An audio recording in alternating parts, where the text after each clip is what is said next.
Okay, what the fuck? Bippity boppity boo. Turns out, boy's broke. So the business, whole, the brand, everything, that's gonna go on pause. And in the meanwhile, I'm gonna freelance.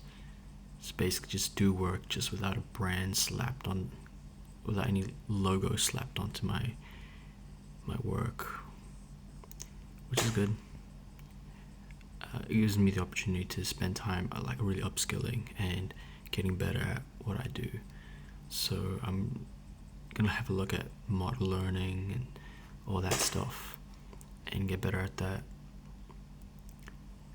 and just become the GOAT, really. I mean, that's just the start of it. And then I can start, you know,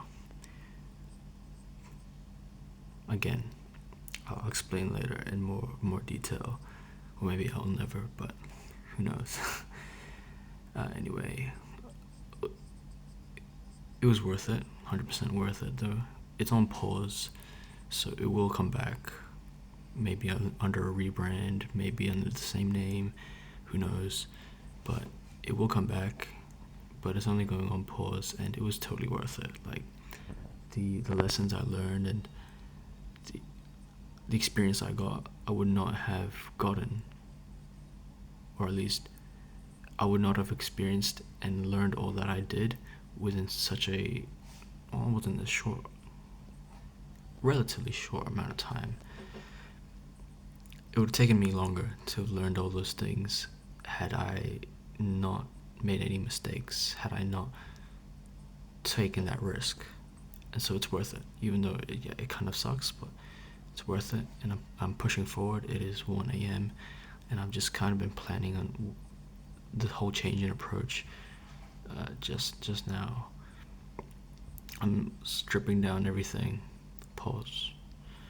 I'm cutting off a lot of things, keeping it really lean and simple. My new approach is I'm going to be taking a lot of pro bono work, build out my portfolio, case studies, and have the results to back it, but also just, showcases, demos of builds that I've made and I'm using. And yeah, that's the whole point of it. The more I build, the more experience I get, and the more confident I am in delivering. Now, obviously, I do want to eventually graduate from being a builder to running the ship again, but there's a time and place for everything, and that will come later. And now it's not the time for that. And I've always been thinking about this. The long-term potential of an agency, right? I don't know if I've said this a million times, but a generic AI automation agency, anyone can start that up.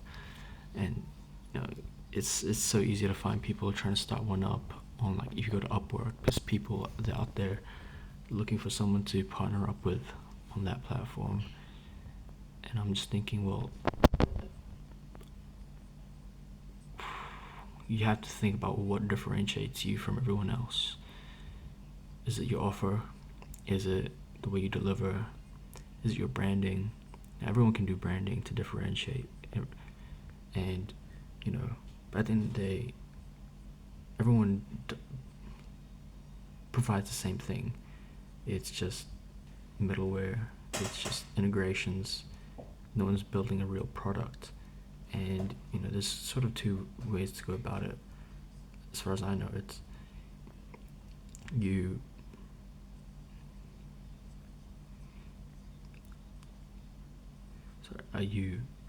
try to build a product, like you productize your services and really strip it down and keep it lean, right?